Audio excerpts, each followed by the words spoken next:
Pernahkah Anda membayangkan, jika manusia sudah bisa mendarat di bulan pada tahun 1500-an, sejarah kita mungkin akan sangat berbeda. Anehnya, skenario ini hampir saja terjadi. Halo semuanya, selamat datang kembali di Arsip Anomali Dunia. Apa yang akan kamu saksikan hari ini bukan sekadar cerita masa lalu biasa. Ini tentang sejarah masa lalu, tapi dibahas dengan teknologi atau perspektif masa depan. Kita semua tahu sejarah ditulis oleh mereka yang menang, namun seringkali ada potongan puzzle yang sengaja dihilangkan. Hari ini, saya akan menghadirkan potongan puzzle tersebut untukmu, sebuah fakta sejarah yang unik, aneh, dan mungkin belum pernah dibedah oleh siapapun sebelumnya. Terima kasih sudah bergabung. Mari kita kupas tuntas anomalinya bersama-sama. Cerita ini dimulai di dasar laut Mediterania yang dingin pada tahun ke-1901. Sekelompok penyelam spons sedang mencari harta karun di sebuah kapal karam Romawi kuno. Mereka menemukan patang-patang marmer perhiasan, tapi ada satu benda yang mereka abaikan. Sebongkah logam hijau berkarat yang bentuknya aneh dan tidak menarik. Benda ini dianggap tidak berharga dan dibiarkan begitu saja di sudut sebuah museum selama puluhan tahun. Tidak ada yang tahu, bongkahan rongsokan itu adalah kunci menuju masa lalu, teknologi yang hilang. Sebuah rahasia yang akan mengguncang pemahaman kita tentang sejarah peradaban manusia. Puluhan tahun kemudian, dengan munculnya teknologi Synerex yang canggih, para ilmuwan akhirnya memutuskan untuk mengintip ke dalam bongkahan karat tersebut. Dan apa yang mereka temukan membuat seluruh dunia terkejut. Di dalamnya tersembunyi sebuah mekanisme rumit yang terdiri dari 30 roda gigi, perunggu presisi tinggi yang saling terkait. Tingkat kerumitannya setara dengan jam tangan Swiss buatan abad ke-18. Ini adalah sebuah komputer analog. Masalahnya, penanggalan karbon menunjukkan benda ini dibuat sekitar tahun 150 sebelum Masehi. Ini adalah komputer pertama di dunia yang muncul 1500 tahun lebih awal dari yang seharusnya. Inilah misteri yang kemudian dikenal sebagai mekanisme Antikythera. Keberadaan mesin ini menciptakan sebuah paradoks sejarah yang luar biasa. Bagaimana mungkin peradaban kuno yang kita kira hanya mengandalkan pahat dan tua sederhana bisa menciptakan perangkat mekanik serumit ini? Teknologi ini seharusnya tidak ada pada zaman itu. Jika saja pengetahuan untuk membuat mesin ini tidak hilang, kurva kemajuan teknologi manusia akan melesat tajam. Kita mungkin sudah membangun kota di Mars sebelum Columbus menemukan benua Amerika. Kontradiksi ini begitu besar, sehingga memunculkan dua teori yang saling bertentangan. Teori pertama adalah adanya sebuah loncatan teknologi jenius yang kemudian hilang di telan zaman. Teori kedua, yang jauh lebih liar, menyebutkan bahwa ini adalah bukti adanya bantuan dari luar angkasa. Mari kita selami sisi rumor yang paling menarik terlebih dahulu. Mekanisme Antikythera ini menunjukkan lompatan teknologi yang membentang hampir 1500 tahun ke depan. Setelah mesin ini dibuat, peradaban manusia membutuhkan waktu 1,5 milenium untuk bisa mereplikasi kerumitan roda gigi serupa. Pencapaian terdekat berikutnya baru muncul pada abad ke-14 dalam bentuk jam astronomi raksasa yang dibangun di katedral-katedral Eropa abad pertengahan. Jeda waktu yang sangat panjang ini membuat banyak orang percaya bahwa Antikythera adalah sebuah UPARTS, singkatan dari Out of Place Artifact, sebuah artefak yang mustahil diciptakan oleh orang pada masanya. Teori ini semakin kuat karena kemampuannya yang seolah-olah mustahil. Beberapa orang berspekulasi bahwa mesin ini adalah hadiah dari peradaban alien yang mengunjungi bumi, atau mungkin sisa-sisa teknologi super dari benua Atlantis yang legendaris dan tenggelam. Mengapa spekulasi liar ini begitu populer?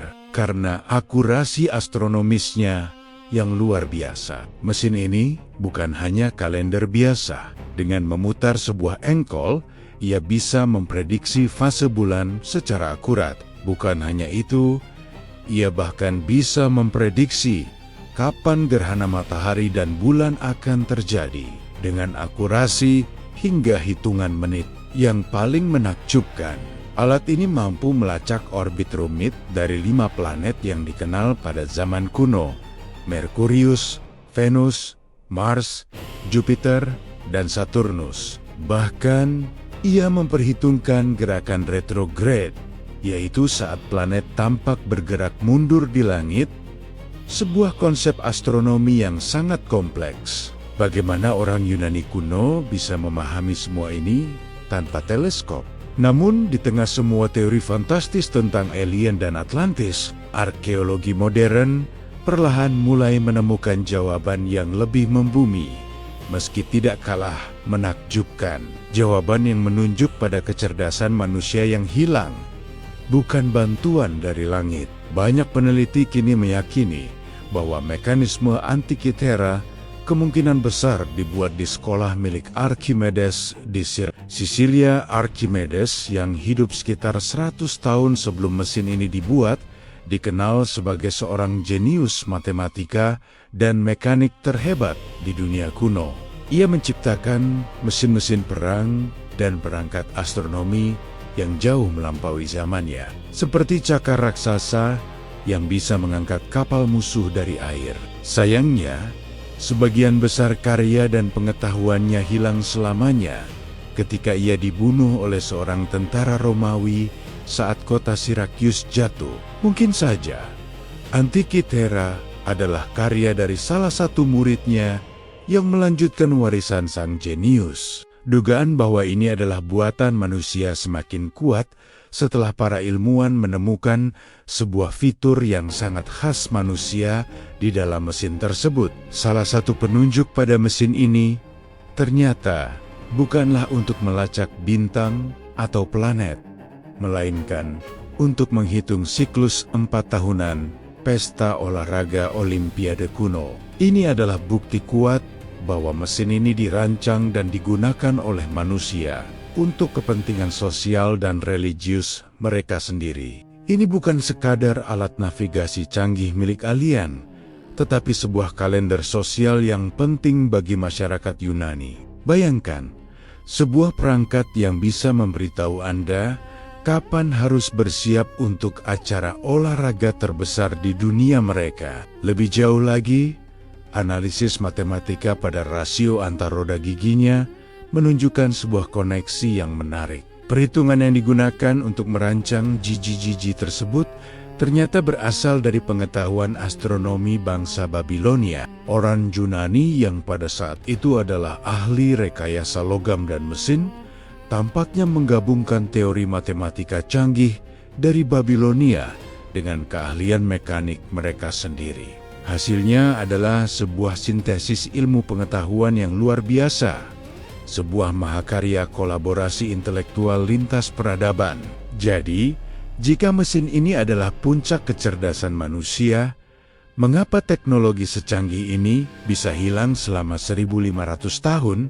Mengapa kita tidak menemukan lebih banyak mesin seperti ini? Jawabannya ternyata sederhana dan cukup menyedihkan: perang, keruntuhan peradaban, dan kelangkaan bahan baku. Ketika Kekaisaran Romawi mulai runtuh dan Eropa memasuki periode yang disebut abad kegelapan, stabilitas sosial dan ekonomi hancur. Logam, terutama perunggu, menjadi komoditas yang sangat berharga dan langka. Mesin-mesin perunggu yang rumit dan tidak lagi dipahami cara kerjanya kemungkinan besar akan berakhir tragis. Mereka akan dilebur untuk diubah menjadi sesuatu yang lebih praktis pada masa itu, seperti pedang untuk berperang, perisai untuk bertahan, atau koin untuk berdagang. Pengetahuan untuk membuatnya pun ikut lenyap seiring dengan para ahlinya. Mekanisme Antikythera bisa selamat dari nasib ini hanya karena satu alasan: keberuntungan. Ia tenggelam bersama kapalnya ke dasar laut, tersembunyi dan terlindungi dari tangan-tangan manusia yang akan menghancurkannya selama hampir 2000 tahun. Mekanisme Antikythera pada akhirnya adalah sebuah pengingat yang kuat sekaligus pahit. Bagi kita semua, ia menunjukkan bahwa peradaban manusia tidak selalu bergerak maju dalam garis lurus. Terkadang, kita bisa mencapai puncak kecerdasan dan rekayasa yang luar biasa, hanya untuk kemudian jatuh kembali ke dalam kegelapan akibat perang, ketamakan, dan hilangnya ilmu pengetahuan. Jika saja kapal yang membawa mesin ini tidak karam, jika saja pengetahuan Archimedes dan para penerusnya tidak lenyap, mungkin sejarah kita akan sangat berbeda hari ini. Mungkin internet tidak ditemukan pada abad ke-20, melainkan pada abad ke-10. Sekarang, giliran Anda berteori. Menurut Anda, adakah teknologi ajaib lain dari masa lalu yang saat ini masih terkubur di dasar samudra atau di bawah pasir gurun, menunggu untuk ditemukan? Tuliskan teori Anda di kolom komentar di bawah ini. Terima kasih sudah menonton, jangan lupa subscribe untuk misteri sejarah lainnya.